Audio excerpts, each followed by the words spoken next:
ونحن على ذلك لمن الشاهدين والشاكرين والحمد لله رب العالمين. يا خير من دفنت باللقاء أعزه فتاب من طيبهن الخاء واللكم. نفس الفداء لقبر أنت ساكنه فيه العفاف وفيه الجود والكرم. یا رب یہ التجا ہے در کرم تو کرے وہ بات دے زبان کو جو دل پہ اثر کرے. الہی میں رہوں یا نہ رہوں، الہی ہم رہیں یا نہ رہیں، پر تمنا ہے کہ دین محمد رہے اور عزت قرآن رہے.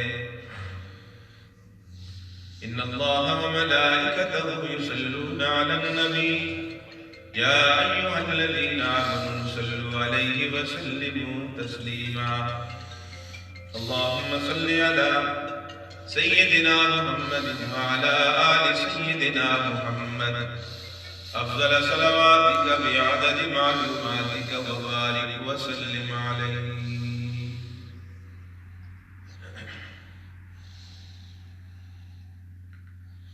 محترم حاضرین و برادران اسلام،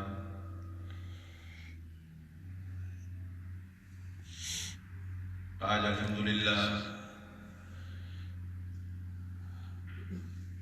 برطانیہ برمنگھم کے اس روحانی اور نورانی مرکز جامع مسجد علی المرتضیٰ برمنگھم میں محسن علماء، مخدومنا و مخدوم العلماء، پیکر اخلاص حضرت مولانا قاری تصور الحق مدنی صاحب دامت برکاتہم العالیہ کی حکم کی تعمیل میں جمعہ کی اس مبارک دن میں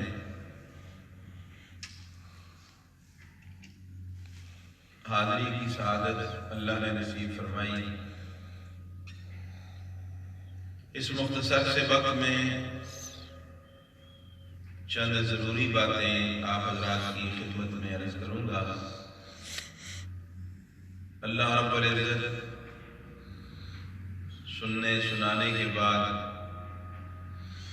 عمل کرنے کی، یقین رکھنے کی اللہ ہم سب کو توفیق نصیب فرمائے. آمین.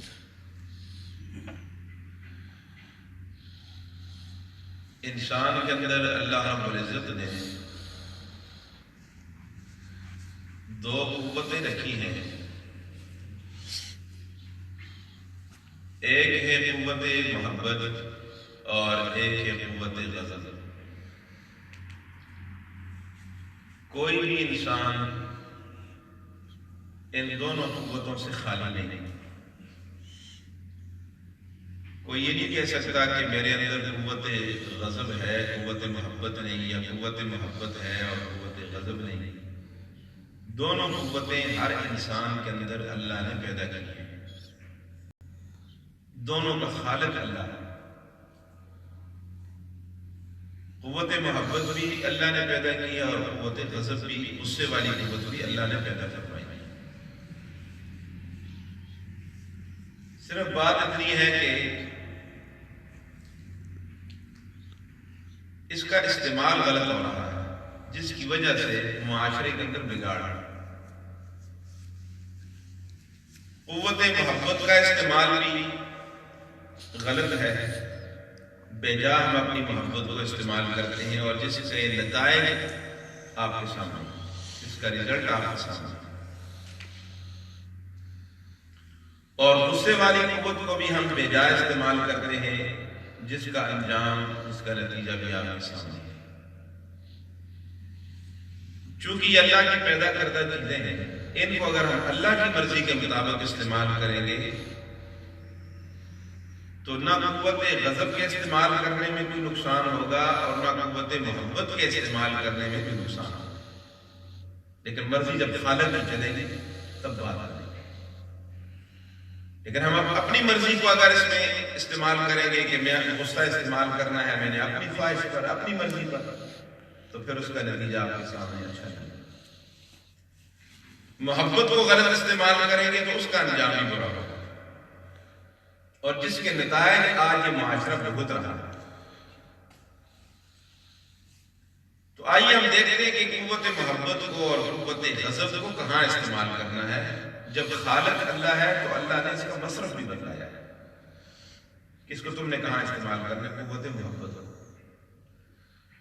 بات محبت سے شروع کر دیتے ہیں، وقت نے اجازت دیا تو قوت غضب کو بھی بیان کر لیں گے، ورنہ پھر چھوڑ دیں گے انشاءاللہ آئندہ. تو قوت محبت کو استعمال کرنے کے 3 مصرف ہیں: رحمان، حزب الرحمان، اعمال الرحمان. کہ ہم نے اپنی قوت محبت کو، محبت والی قوت کو استعمال کرنا ہے رحمان کے لیے. اور رحمان کی کس کی صفت ہے؟ اللہ کی صفت. قل ادعوا اللہ او ادعوا الرحمان ایما تدعوا فلہ الاسماء الحسنی. یعنی ہماری محبت استعمال ہو اللہ کے لیے. دوسری چیز حزب الرحمان، رحمان کی پارٹی، رحمان کی جماعت. اب وہ ہم تلاش کریں گے رحمان کی پارٹی کو. تو ایک پارٹی تو ہمیں قرآن سے ملی کہ جسے خود اللہ نے فرمایا اولئک حزب اللہ. دنیا والوں اگر قرۂ عرض پہ میری جماعت اگر دیکھنی ہے تو میرے پیارے محبوب محمد رسول اللہ کے صحابہ کو دیکھیں صلی اللہ علیہ وسلم. یہ میری جماعت ہے، یہ میری پارٹی، یہ حزب اللہ ہے. اب جو ان کے نقشے قدم پہ چلے گا تو اس پارٹی میں شامل ہے. کسی بھی جماعت میں شامل ہونے کے لیے اس پارٹی کا ورکر بننا ضروری ہوتا ہے، رکن بننا ضروری ہوتا ہے. ان جیسی سوچ، ان جیسا نظریہ رکھنا ضروری ہوتا ہے. یعنی کہ آپ کی ایک جماعت میں ہو اور نظریہ کسی اور جماعت کا ہو. پارٹی ایک استعمال کرے اور سوچ کسی اور کے ساتھ ہو، اس طرح تو نہیں ہوگا. اگر ہم نے صحابہ کی جماعت میں شامل ہونا ہے تو پھر ہمیں سوچ بھی صحابہ والی رکھنی پڑے گی، نظریہ بھی انہی کا چلے گا، انہی جیسے افکار ہم کو اپنانے پڑیں گے. تو پھر ہم حزب اللہ میں شامل ہو جائیں گے، اللہ کی پارٹی میں شامل ہو جائیں گے. اللہ ہم سب کو شامل فرما دے. دوسری چیز حزب الرحمان، رحمان کی پارٹی. اور تیسری چیز اعمال رحمان، وہ اعمال کے جن سے ہمارا رب راضی ہوتا ہے، رحمان راضی ہوتا ہے. اب آپ بتائیں معاشرے میں جو کچھ ہو رہا ہے اس سے رحمان راضی ہوتا ہے؟ سوال ہی پیدا نہیں ہوتا. ہمارا رب راضی ہوتا ہے، رحمان راضی ہوتا ہے اچھے اعمال کرنے سے. نماز سے راضی ہوتا ہے، حج سے راضی ہوتا ہے، روزے سے راضی ہوتا ہے، زکات سے راضی ہوتا ہے. ہر اچھے عمل کے کرنے سے اللہ راضی ہوتے ہیں، ہر برے عمل سے بچنے سے اللہ راضی ہوتے ہیں. اور ہر برے عمل سے نہ بچنے سے اور ہر اچھا عمل نہ کرنے سے رحمان ناراض ہوتا ہے. تو بات سمجھ میں آ گئی کہ ہم نے قوت محبت کو استعمال کرنا ہے 3 جگہ پر. پھر یاد کر لو، یہ میرا سبق ہے. کوئی پتہ نہیں زندگی وفا کرے نہ کرے.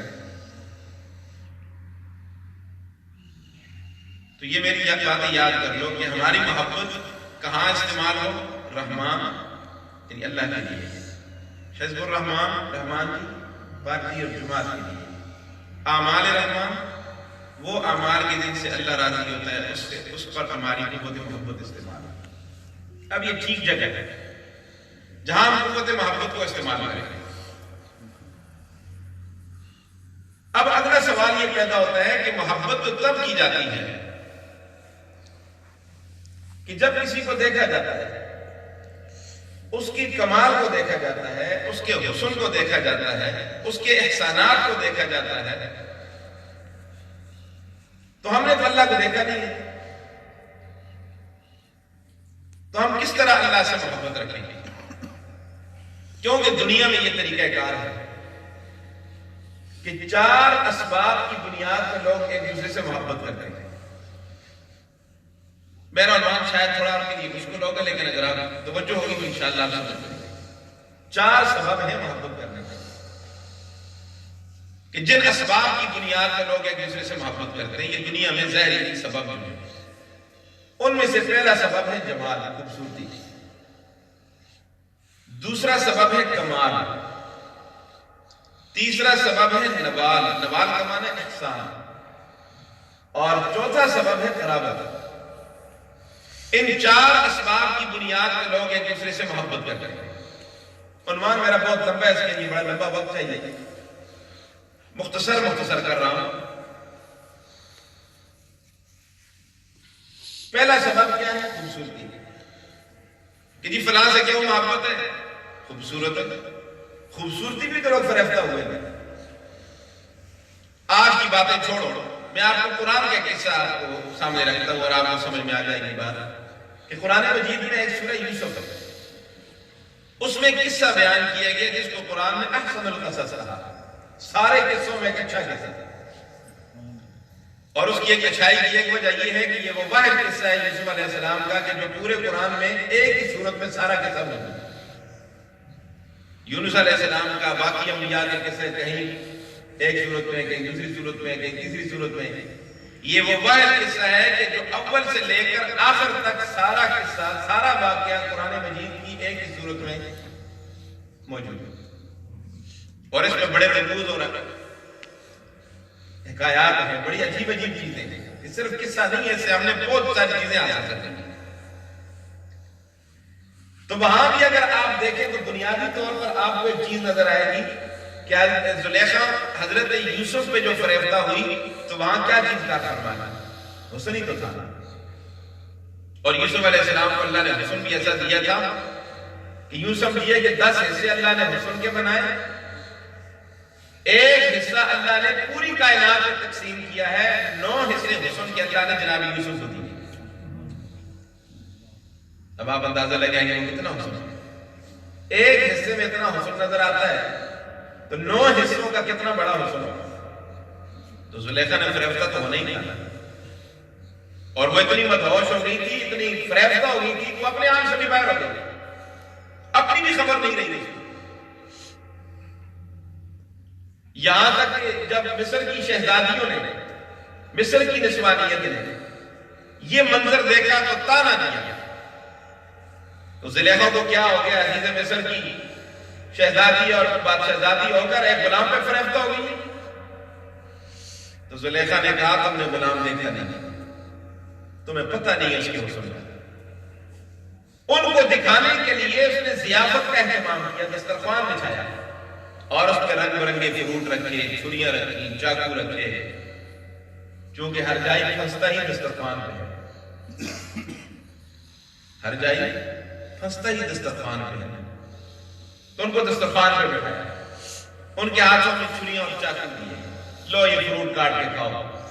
ادھر سے وہ فروٹ کاٹ رہی ہے، ادھر سے یوسف علیہ السلام کو اس نے نمودار کیا، قالت اخرج علیہن فلما رأینہ اکبرنا وقطعن ایدیہن وقلن حاش للہ ما ھذا بشرا ان ھذا الا ملک کریم۔ جناب یوسف جب ظاہر ہو جاتے، حسن یوسف کی رعنائیاں دیکھ کر مصر کی شہزادیاں بجائے فروٹ کاٹنے کے اپنی انگلیاں کاٹ ڈالی، قطعن ایدیہن، اتنی مدہوش ہو گئی پتہ ہی نہیں چلا کہ چھریاں کہاں چل رہی ہیں۔ وَقُلْنَ حَاشَ لِلَّهِ مَا هَذَا بَشَرًا، اور قسمیں اٹھا اٹھا کر کہہ رہی ہیں، مغالطہ لگ گیا بیچاریوں کو حسن یوسف دیکھ کر، قسمیں اٹھا کر کہہ رہی ہیں مَا هَذَا بَشَرًا إِنْ هَذَا إِلَّا مَلَكٌ كَرِيمٌ، یہ کوئی انسان نہیں، یہ تو کوئی سینئر قسم کا نوری نظر آ رہا ہے۔ زلیخا نے کہا نا پھنسی ہوگی نہیں پھنسی، مجھے تانا دے رہے، یہ تو تم نے ایک جھلک دیکھی ہے۔ میں یہاں پر ایک جملہ کہتا رہتا ہوں، آپ غور کرنا، جنہوں نے حسن یوسف دیکھا انگلیاں کاٹ ڈالی، حواس کھو بیٹھی، ایمان نہیں لائی، لیکن قربان جاؤں جنہوں نے حسن محمد دیکھا صلی اللہ علیہ وسلم حواس پا لیے.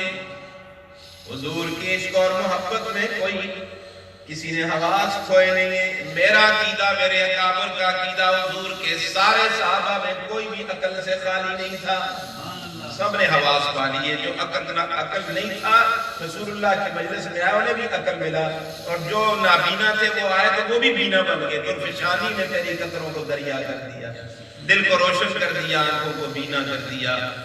خود نہ تھے جو راہ پر اوروں کے ہادی بن گئے. اللہ کیا نظر تھی جس نے مردوں کو مسیحا کر دیا. جنہوں نے حسن محمد دیکھا، حواس پا لیے، ایمان بھی لے آئے، پھر حضور کے عشق اور محبت میں، حضور کے عشق اور محبت میں انگلیاں نہیں کاٹی، گردنیں بھی کٹوا ڈالی. تو میں عرض یہ کر رہا تھا، اگر محبت کا معیار خوبصورتی ہے تو سب سے خوبصورت کون ہے؟ سارے بولو تاکہ سب یاد ہے، میں سمجھوں کہ آپ میرے سبق کو سمجھ رہے ہیں. میں خطیب نہیں ہوں کہ سبق سناتا ہوں آپ کو. حضرت تشریف فرمائیں، ان کی موجودگی میں مجھے شرم آتی ہے بات کرتے ہوئے. اگر محبت کا معیار خوبصورتی ہے تو سب سے خوبصورت کون؟ اللہ سے زیادہ خوبصورت؟ قرآن کہتے ہیں اللہ نور السماوات والارض، زمین و آسمان کا نور کون ہے؟ اللہ. اور قرآن مجید نے یوں بھی اعلان فرمایا الشمس کورت وإذا النجوم انکدرت. وہ وقت بھی آئے گا جب سورج بھی بے نور ہو جائے گا، ستارے بھی بے نور ہو جائیں گے، کوئی روشنی نہیں رہے گی. ربا پھر کس چیز کی روشنی ہوگی؟ رب کا قرآن جواب دیتا ہے وَأَشْرَقَتِ الْأَرْضُ بِنُورِ رَبِّهَا. پھر زمین و آسمان میں اگر روشنی ہوگی تو صرف کس کی ہوگی؟ ایک اللہ کی ہوگی. لہذا اگر محبت کا معیار خوبصورتی ہے تو سب سے خوبصورت کون؟ محبت کا مرکز سب سے پہلے کس کو بناؤ؟ اللہ. سب سے خوبصورت اللہ. جس رب نے یوسف کو سن دیا وہ رب خود کتنا حسین ہوگا. اور چھوڑو جس نے اپنے محبوب کو حسن دیا، ایسا بے مثال حسن دیا، وہ رب خود کتنا حسین ہوگا. اس نے یوسف اپنی جگہ پہ بے مثال حسن، لیکن آمنہ کے لال کے حسن کا بھی کوئی حسن مقابلہ. کائنات کے سارے حسین جمع کر دو، سارے جمیل جمع کر دو، حضور علیہ السلام کے حسن و جمال کا کوئی بھی مقابلہ. ایسا حسن اللہ نے دیا کہ جناب جبرائیل سید الملائکہ، نوریوں کا سردار، بڑا نورانی، 600 بازو والا بڑا نورانی، جب اس نے دیکھا مکہ کی گلیاں روشن ہے، ربا مجھے بھی اجازت ہو. آمنہ کی گود میں ایک بچہ آیا ہے، لوگ سارے اس کی تعریف کر رہے ہیں، اجازتوں میں بھی لے کے آتا ہوں. جبریل آ جاتے ہیں، آمنہ کی گود میں بچہ پڑا ہوا ہے، یوں کپڑا ہٹایا. کپڑا ہٹانے کے بعد اس بڑے نورانی کا تاثر بھی دیکھیے. شمائل میں جبریل امین کے اس تاثر کو اس طرح بیان کیا قلبت مشارق الارض ومغاربها، قلبت مشارق الارض ومغاربها. پوری کائنات میں گھوماؤں پھراؤں، میں نے حسن یوسف بھی دیکھا ہے.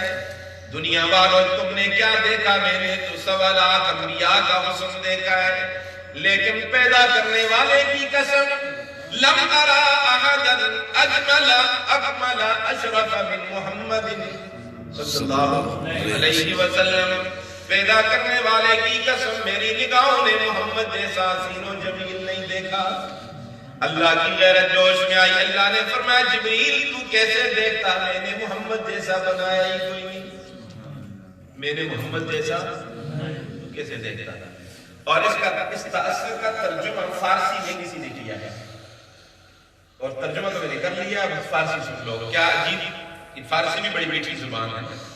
فرمایا آفا کہا کر دیدہ ام، آفا کہا کر دیدہ ام، مہر متا برزیدہ ام، بسیار خوبا دیدہ ام، لیکن تو چیزیں دیگری. بہت گھوما، بہت پھرا، پوری کائنات کا مطالعہ کیا، لیکن میری نگاہوں نے محمد جیسا حسین و جمیل نہیں دیکھا. جس رب نے اپنے محبوب کو حسن دیا، اس رب کا حسن کتنا زیادہ ہوگا. اگر محبت کا معیار خوبصورتی ہے تو سب سے خوبصورت بولو کون ہے؟ اللہ نے اپنے محبوب کو ایسا حسن دیا کہ دیکھنے والا آپ کے حسن کی تاب نہیں لا سکتا تھا. اور اگر آپ کا ذوق اجازت دے تو میں سیدہ عائشہ صدیقہ رضی اللہ تعالیٰ عنہ کے وہ جملے آپ کو سنا دیتا ہوں کہ حسن پہ کیا عجیب جملے انہوں نے ارشاد فرمائے. فرماتی ہے ایک دفعہ رسول اللہ کے چہرے پہ میری نگاہ پڑی, گرمیوں کا موسم ہے, آپ کے چہرے پر, آپ کے رخساروں پر پسینے کی بوندیں اور قطرات مجھے یوں چمکتے ہوئے نظر آئے جس طرح آسمان کے دامن میں ستارے جگمگاتے ہوئے نظر آ رہے ہیں. تو مجھ سے نہ رہا گیا تو میں نے کہا یا رسول اللہ صلی اللہ علیہ وسلم, آج آپ کا حسن دیکھ کر مجھے ابو قبیر حضلی کی اشعار یاد آ رہے جس کا مصداق اس کا محبوب نہیں آپ ہے. رسول اللہ نے اپنا کام چھوڑ دیا, متوجہ ہو گیا, فرمایا عائشہ سناؤ تو صحیح. رسول اللہ کو عائشہ سے پیار بھی بڑا تھا, اور یہ وہ عائشہ ہے کہ جس کا نکاح فرض میں نہیں عاشق ہو گیا. یہ وہ عائشہ صدیقہ ہے جس کے بستر پہ اللہ کا قرآن اترا ہے, اور یہ وہ عائشہ صدیقہ رضی اللہ تعالیٰ عنہ جس کی برات کے لیے اللہ نے پوری سورہ نور نازل کر دی ہے. یہ وہ عائشہ رسول اللہ کی طرف متوجہ ہو کے اپنے شوہر کی تعریف کر رہی ہیں. کیا کر رہی ہیں؟ شوہر. بہت کم بیوی شوہر کی تعریف کر رہی ہیں, آپ کی تو ماشاءاللہ. سیدہ عائشہ, شوہر بھی اعلیٰ, بیوی بھی اعلیٰ, شوہر بھی اعلیٰ, بیوی بھی اعلیٰ. فرمایا وَمُبَرَّأً مِّن كُلِّ غَيْرِ حَیْضَةٍ, آپ پریشان ہوں میں ترجمہ کروں گا انشاءاللہ. وَمُبَرَّأً مِّن كُلِّ غَيْرِ حَیْضَةٍ وَفَسَادٍ مُرْضِعَةٍ وَدَاءٍ مُغْیَلٍ. یا رسول اللہ صلی اللہ علیہ وسلم, آپ کا چہرہ دیکھ کر, آپ کی چہرے کی رعنائیاں اور خوبصورتی دیکھ کر میرا وجدان کہہ رہا ہے کہ اللہ نے آپ کو ہر بیماری سے پاک پیدا کیا ہے. اور اس کی وجہ یہ ہے کہ بعض اوقات والدہ بیمار ہو تو بیماریاں بچے میں منتقل ہو جاتی ہیں. اللہ نے آپ کے لیے جس والدہ بی بی آمنہ کا انتخاب کیا وہ بھی ہر بیماری سے پاک ہے. بعض اوقات آپ نے دیکھا اگر ڈاکٹر پوچھتا ہے کہ کتنی شوگر ہے, تیرے ابے بھی شوگر تھی, وہ کہتے نہیں میرے دادے بھی شوگر. وراثت میں آج اور کوئی چیز منتقل تو ہوتی نہیں ہے سوائے بیماری میں. اللہ نے آپ کے لیے جس والدہ بی بی آمنہ کا انتخاب کیا وہ بھی ہر بیماری سے پاک ہے. اللہ نے آپ کے لیے جس والدہ کا انتخاب کیا وہ بھی ہر بیماری سے پاک ہے. یا رسول اللہ صلی اللہ علیہ وسلم, کبھی کبھار یوں ہوتا ہے والدہ تو ہر بیماری سے پاک ہے, لیکن جس دائیا کا دودھ پلایا جائے, دودھ اچھا نہ ہو تو بچہ پھر بھی بیمار ہو جاتا ہے. قربان جاؤں یا رسول اللہ صلی اللہ علیہ وسلم آپ پر. آپ کے لیے اللہ نے جس دائیا حلیمہ سعدیہ کا انتخاب کیا اس کا دودھ بھی ہر بیماری سے پاک ہے. اور آگے کیا فرمایا, وَإِذَا نَظَرْتَ إِلَىٰ أَسُرَّةِ وَجْهِهِ. کاش آپ عربی کے ذوق سے واقف ہوتے, مزہ ہی آتا کہ اس جملے کے اندر کتنا ہی کیف اور سرور ہے. وَإِذَا نَظَرْتَ إِلَىٰ أَسُرَّةِ وَجْهِهِ بَرَقَتْ كَبَرْقٍ عَارِضِ الْمُتَهَلِّلِ. یا رسول اللہ صلی اللہ علیہ وسلم, آپ کے چہرے کی لکیروں سے روشنی یوں پھوٹتی ہے, نمودار ہو رہی ہے جس طرح برسنے والے بادلوں سے روشنی نکلا کرتی ہے. رسول اللہ کی خوبصورتی اور حسن کو دیکھیے. آپ نے جب یہ اشعار سنے, آپ عائشہ کی طرح متوجہ ہو کے فرمانے لگے, عائشہ شاید تجھے اشعار پڑھ کر مجھے دیکھ کر اتنا لطف نہ آیا ہو جتنا مجھے تجھے سن کر اور دیکھ کر لطف آیا ہے. یہ تو بیوی تعریف کر رہی ہے. سنیے سیدہ فاطمہ اپنے ابا جی کی تعریف کرتے ہوئے کیا فرماتی ہیں رضی اللہ تعالی عنہ. سیدہ فاطمہ کیا فرماتی ہیں, ما زعل من شم تربت احمدا, ما زعل من شم تربت احمدا, اللہ یشم مد الزمان غوالیا. دنیا والوں جنہوں نے میرے بابا کی قبر کی زیارت کر کے میرے بابا کی قبر کی مٹی سونگ لی, اللہ سب کو نصیب کر دے. جنہوں نے میرے بابا کی قبر کی زیارت کر کے میرے بابا کی قبر کی مٹی سونگ لی, پوری کائنات میں گھومے اور پھرے, مہنگی سے مہنگی عطر خریدے, کوئی عطر اس کو اچھی نہیں لگے گی. کیوں؟ بطیب رسول اللہ تاب نسیمها, بطیب رسول اللہ تاب نسیمها, فما المسک والکافور والسندل الرطب. پوری کائنات میں آپ پھرے، آپ کو پھول نظر آئیں گے، پھولوں کی پتیاں نظر آئیں گی، ان کی دھیمی دھیمی خوشبوئیں نظر آئیں گی. یہ صدقہ ہے آمنہ کے لال کا صلی اللہ. آئیے اگر محبت کا معیار خوبصورتی، جس رب نے اپنے محبوب کو حسن دیا ہے، بتاؤ نا وہ رب خود کتنا حسین ہوگا، تو ہماری محبت کا مرکز کون ہو؟ دوسری بات، اگر محبت کا معیار کمال ہے، یہ فلاں بھی چلو جو خوبصورت نہیں ہے لیکن ہے بڑا باکمال ہے، اللہ نے اس کو بڑے کمالات سے نوازا ہے. اگر محبت کا معیار کمال ہے تو سب سے باکمال بھی کون ہے؟ اللہ سے زیادہ باکمال کوئی نہیں. آج تک کوئی ماہر انجینئر کاریگر بغیر ستونوں کے چھت نہیں بنا سکا. اللہ نے ساتواں آسمان بغیر ستونوں کے کھڑے کر دیے. یہ کس کی کاریگری ہے؟ آپ بتائیے، روشنی میں کام کرنا آسان یا اندھیرے میں؟ جی روشنی میں. لیکن قرآن کہتا ہے میری اور آپ کی تخلیق اندھیرے میں ہوئی، روشنی میں نہیں. فی ظلمات ثلاث، ایک اندھیرا بھی نہیں، 3 اندھیروں کے اندر میری اور آپ کی تصویر ماں کے رحم کے اندر بنی. یہ کس کا کمال ہے؟ ایک ماں سے پیدا ہونے والے بچوں کا چہرہ مختلف، انداز مختلف، طبیعت مختلف، کون بنا رہا ہے؟ یہ کس کا کمال ہے؟ زمین ایک طرح کی، ایک جگہ پہ ایک پھل، دوسری جگہ پہ دوسرا پھل، یہ کون کرنے والا ہے؟ ذرا قرآن کے اندر غور کیجئے. ایک مثال قرآن سے دیتا ہوں، اللہ توجہ دلا رہے ہیں، فرمایا وَإِنَّ لَكُمْ فِي الْأَنْعَامِ لَعِبْرَةً نُسْقِيكُم مِّمَّا فِي بُطُونِهِ مِن بَيْنِ فَرْثٍ وَدَمٍ لَبَنًا خَالِصًا سَائِغًا لِلشَّارِبِينَ. اللہ فرماتے ہیں بیسے رکھنے والوں، بھینس سے دودھ نکالتے وقت میری تخلیق میں بھی غور کیا کرو. اللہ فرماتے ہیں بھینس کے نیچے ٹینکی بنانے والا بھی میں، ٹوٹیاں لگانے والا بھی. اور آٹومیٹک قسم کی ٹوٹی دباتے ہو تو دودھ آتا ہے، ہاتھ پیچھے کرتے ہو خود بخود دودھ رک جاتا ہے. یہ کس کا کمال ہے؟ اور پھر اللہ فرماتے ہیں دودھ آتا کہاں سے؟ من بین فرث ودم، ایک طرف گوبر کی نالی، دوسری طرف خون کی نالی. گوبر میں تعفن اور بدبو، خون کی رنگت سرخ. اللہ فرماتے میں نے اپنی قدرت کاملہ سے ان 2 منفی چیزوں کے درمیان میں سے ایک مثبت چیز دودھ کی لہر جاری کر دی. گوبر کے تعفن اور بدبو کو بھی دودھ کے اندر شامل نہیں ہونے دیا، خون کی سرخی کو بھی دودھ کے اندر شامل نہیں ہونے دیا کہ کہیں میرا ذوق والا بندہ میری نعمت کے قبول کرنے سے انکار نہ کر دے. اللہ فرماتے ہیں لبناً خالصاً، میری طرف سے تو بالکل خالص ہے، تمہاری مرضی کہ اس کے اندر ملاوٹ کر کے فروخت کر ڈالو، لیکن رب کی طرف سے خالص چیز ملی. 2 گندی نالیوں کے درمیان میں سے یہ کمال کس کا ہے؟ اگر محبت کا معیار کمال ہے تو سب سے باکمال کون ہے؟ پھر محبت کس سے ہونی چاہیے؟ آج ہمارا دل اللہ کی محبت سے خالی پڑا ہوا ہے، اس لیے محبت پہ باتیں سنا رہا ہوں آپ کو.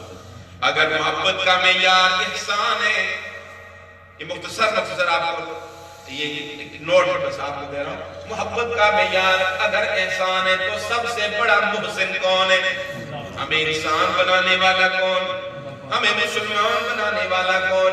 مسلمان ماؤں کی گودیں نصیب کرنے والا کون؟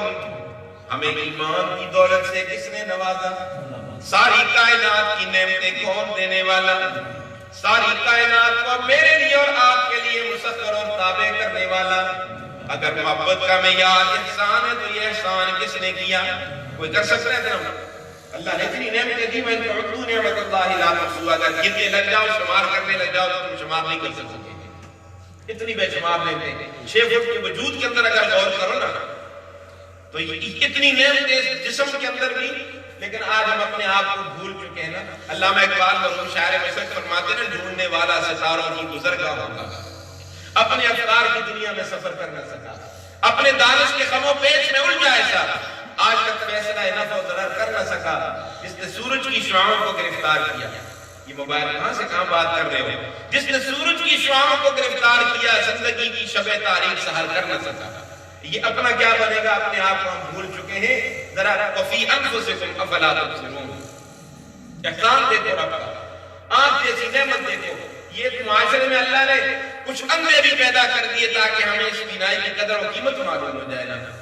کان دیکھو، سنوائی دیکھو، سماعت کی قوت دیکھو. اللہ نے معاشرے میں ایسے لوگ بھی پیدا کر دیے جو اس قوت سے بالکل خالی ہیں تاکہ ہمیں اس کی قدر و قیمت معلوم ہو جائے. معاشرے میں اللہ نے کچھ لولے لنگڑے بھی پیدا کر دیے تاکہ ہمیں اپنی ان ٹانگوں کی بھی قدر و قیمت معلوم ہو جائے نا. لیکن آج ہم ان نعمتوں پہ کوئی غور نہیں کرتا.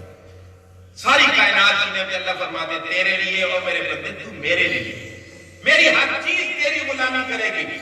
جانور پیدا کیے تیری وفا کے واسطے، جانور پیدا کیے تیری وفا کے واسطے، کھیتیاں سرسبز ہیں تیری غذا کے واسطے، چاند سورج اور ستارے ہیں ضیاء کے واسطے، ارے سب جہاں تیرے لیے اور تو خدا کے واسطے.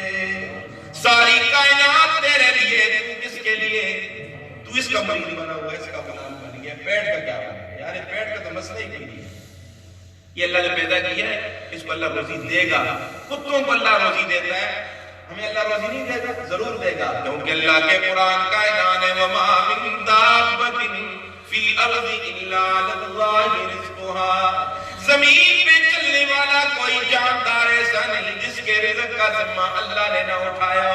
وہ پتھر کے 3 پردوں میں کیڑے کو روزی دے رہا، یہ کون دینے والا؟ اللہ کے کلیم کے ذہن میں بات آئی، بیوی کو ویرانے میں چھوڑ کے جا رہا ہوں، یہ روزی کہاں سے کھائے گی؟ اسباب کے درجے میں سوچ تو پیدا ہو جاتی ہے. اللہ نے فرمایا میرے کلیم رک جاؤ، تیرے سامنے پتھر کی چٹان پڑی ہے، ذرا اس پہ لاٹھی مارو. کلیم اللہ نے لاٹھی ماری، ایک پردہ پھٹا، دوسرا آیا، فرمایا اس پہ بھی مارو، تیسرا آیا، اس میں بھی لاٹھی ماری. جب تیسرا پردہ پھٹا اندر کیا دیکھتے ہیں؟ کیڑا اس کے منہ میں سبز بوٹی پکڑی ہوئی ہے. اللہ نے فرمایا میرے کلیم پتھر کے 3 پردوں میں اگر کیڑے کو روزی دے سکتا ہوں، تیرے بیوی بچوں کو کبھی بھوکا نہیں رکھوں گا. امام فخر الدین رازی رحمت اللہ علیہ نے تفسیر کبیر میں لکھا ہے اللہ نے کلیم اللہ کی قوت شنوائی کو تیز کیا. فرمایا میرے کلیم ذرا سننا، یہ چھوٹا سا کیڑا پڑھتا کیا ہے، ذرا کان لگا. کلیم اللہ نے کان قریب کیے تو وہ کیڑا اپنی معصوم زبان سے یہ پڑھتا جا رہا ہے سبحان من یرانی. ہم تو غفلت سے لقمہ منہ میں ڈالتے ہیں، غفلت سے، اور وہ لقمہ ہمیں کہہ رہا ہے کیوں غفلت سے مجھے کھا رہا ہے. وہ کیڑا اپنی معصوم زبان سے اپنا سبق سنا رہا ہے سبحان من یرانی ویسمع کلامی ویعرف مکانی ویذکرنی ولا ینسانی. پاک ہے میرا رب جو مجھے دیکھ رہا ہے، پاک ہے میرا رب جو میرے بول کو بھی سنتا ہے، پاک ہے میرا رب جو مجھے یاد کرتا ہے، مجھے بلاتا نہیں ہے، پاک ہے میرا رب جو میرے مکان کو بھی جانتا ہے کہ یہ کیڑا رہتا کدھر ہے. کیڑے کو بھی روزی دینے والا کون؟ ماں کے ریم کے اندر تیرے اور میرے رزق کا انتظام کس نے کیا؟ پیدائش کے بعد ماں کی چھاتی پہ اللہ نے دودھ کے 2 چشمے جاری کر دیے، کون کرنے والا ہے؟ یہ احسانات ہیں کہ نہیں؟ اگر محبت کا معیار احسان ہے، یا فلان میرا محسن ہے، میرے بیٹے کو ملازمت دلوائیے، محسن ہے اس نے مجھے اتنا قرضہ دیا، ہم اس کی احسان کا بدلہ نہیں چکا سکتے. ساری کائنات سے بڑھ کر سب سے بڑا محسن کون؟ تو پھر محبت کس سے ہونی چاہیے؟ اگر محبت کا معیار قرابت ہے، چوتھی چیز محبت کا معیار قرابت ہے، یہ میری برادری کا آدمی ہے، یہ میرے قوم کا آدمی ہے، میرے قبیلے کا آدمی ہے، میرے علاقے کا آدمی ہے، میرا رشتہ دار ہے، لوگ اس کا خیال رکھتے ہیں. لیکن یاد رکھو یہ ساری قرابتیں ختم ہو جائیں گی. وہ دن بھی آنے والا ہے کہ جب ہم تنے تناس اگلے سفر پہ جائیں گے، ہم قبر میں جاتے ہوئے یہ پیغام دے کے جائیں گے ہمیں کیا جو تربت پہ میلے رہیں گے، ہمیں کیا جو تربت پہ میلے رہیں گے، تہے خاک ہم تو اکیلے رہیں گے. وہ جانے والا اپنے بھائی کو بھی چھوڑ کے جا رہا ہے، اپنی بیوی کو بھی چھوڑ کے جا رہا ہے، اپنے بچوں کو بھی چھوڑ کے جا رہا ہے. اور کل قیامت کے دن اللہ اعلان فرماتے ہیں کہ وہاں بھی ایک دوسرے سے لوگ بھاگیں گے. یوم یفر المرء من اخیہ وامہ وابیہ وصاحبتہ وبنیہ. بیٹا باپ سے، باپ بیٹے سے، بھائی بھائی سے بیدار ہوگا، اپنی اپنی پڑی ہوگی، کوئی قرابت کام نہیں آئے گی. قریب ترین رشتہ اللہ کی ذات ہے جو جہاں بھی کام آئے گا وہاں بھی. قربت اللہ کی پیدا کرو، باقی تو سارے چھوڑ کے چلے جائیں گے. خصوصاً آج کے زمانے میں تو بیٹا باپ کی قبر پر بھی پھر نہیں آتا، ماں کی قبر پہ آ لیا کر دعا کے لیے ہاتھ بھی نہیں اٹھاتا. حدیث میں آتا ہے من زار قبر والدیہ غفر لہ ما تقدم من ذنبہ. فرمایا جو اپنے ماں باپ کی قبروں کی زیارت کرے گا اللہ اس کے پچھلے گناہ معاف کر دے گا. جایا کرو قبرستان میں, اپنے ماں باپ کی قبروں کو دیکھا کرو, ان کے لیے دعائیں مغفرت کیا کرو. لیکن دنیا کے یہ سارے قریب رشتے ختم ہو جائیں گے, نہ ختم ہونے والا رشتہ کس کا ہے؟ اللہ. وَإِذَا سَأَلَكَ عِبَادِي عَنِّي فَإِنِّي قَرِيبٌ. میرے محبوب تجھ سے میرے بندے دنیا سے مایوس ہو کر گھبرایا ہوا انسان جب آپ سے میرا پتہ پوچھے تو آپ ان کو کہہ دیجئے پریشان ہونے کی کوئی ضرورت نہیں, میں تمہارے قریب ہوں. ربا کتنا قریب ہے, ایک بارش کے فاصلے پہ بڑوں کی بستیاں تو بڑی دور ہوتی ہیں. اللہ فرماتے ہیں بڑا تو میں ساری کائنات سے ہوں, اس میں کوئی شک نہیں, لیکن میں نے دور ڈیرا نہیں لگایا. نحن اقرب الیہ من حبل الورید. میرے بندے میں تو تیری رگے حیات سے بھی زیادہ قریب ہوں. تو سویا رہتا ہے, میں تیری نگرانی کرتا رہتا ہوں. تجھے اپنی بھی خبر نہیں ہوتی, لیکن مجھے تیری خبر ضرور ہوتی ہے. میں تیری حفاظت میں لگا رہتا ہوں, تجھے دور جانے کی ضرورت پیش نہیں آئی, میں تیرے قریب رہتا ہوں. اگر محبت کا معیار خراب ہوتا ہے تو سب سے قریب کون ہے؟ پھر محبت کس سے ہونی چاہیے؟ تو میں نے دو باتیں ابتدا میں عرض کی, باقی حضرات بعد میں تشریف لائے. اب پورا عنوان تو سمجھ میں نہیں آئے گا بعد والوں کو. پہلے والوں کو یہ بات سمجھ میں آ گئی کہ اللہ نے دو قوتیں رکھی, قوت محبت, قوت غضب. قوت محبت کے استعمال کرنے کی تین جگہیں ہیں, رحمان, حزب الرحمان, اعمال الرحمان. ہم نے اپنی محبت کو کہاں استعمال کرنا ہے, اور انشاءاللہ قوت غضب زندگی رہی تو آئندہ. میں بہت زیادہ حضرات کا شکریہ ادا کرتا ہوں, اور حضرت قاری صاحب کا انہوں نے بڑی محبتوں سے سوالا. میں نے جس طرح سنا تھا ان کو اسی طرح پایا. ان کے اخلاق خدا کی قسم اس بیماری کی حالت میں کوئی پروگرام نہیں چھوڑا, اور سارے پروگرام 1 گھنٹہ 2 گھنٹے 3 گھنٹے برابر کرسی پہ بیٹھے رہے. نہ کوئی پیشاب کا بہانا, نہ کسی اور چیز کا بہانا, نہ موبائل کا بہانا. بعض لوگ موبائل کا بہانا بنا کے باہر نکل جاتے تھے, فون آ رہا ہے کسی کا, لیکن برابر بیٹھے رہے اور اپنے مہمانوں کی سرپرستی, ان کو عزت, ان کی افزائی. یہ اس زمانے میں بہت کم چیزیں کسی کے اندر پائی جاتی ہیں. میں دل سے دعا کرتا ہوں, منہ پہ خوشامد کی بات نہیں ہے, دل سے دعائیں نہیں کرتی. اللہ رب العزت ان کے علم میں, ان کے عمر میں برکت عطا فرمائے. اللہ ان کا سایہ سلامت رکھے. اللہ ان کو ساری بیماریوں سے اللہ نجات عطا فرمائے. میں آپ کے لیے دعا گو ہوں, اللہ نے آپ کو بڑی خوبیوں سے نوازا. جب بھی حضرت آپ کو بلاتے ہیں ماشاءاللہ, اس کا وسیلہ کانفرنس میں بڑا مجمع تھا, اور پورے UK میں یہ واحد ایک پروگرام تھا کہ جس میں الحمدللہ کثیر تعداد میں لوگ تشریف لائے. اللہ آپ سب کا حامی اور ناصر ہو. وآخر دعوانا الحمدللہ.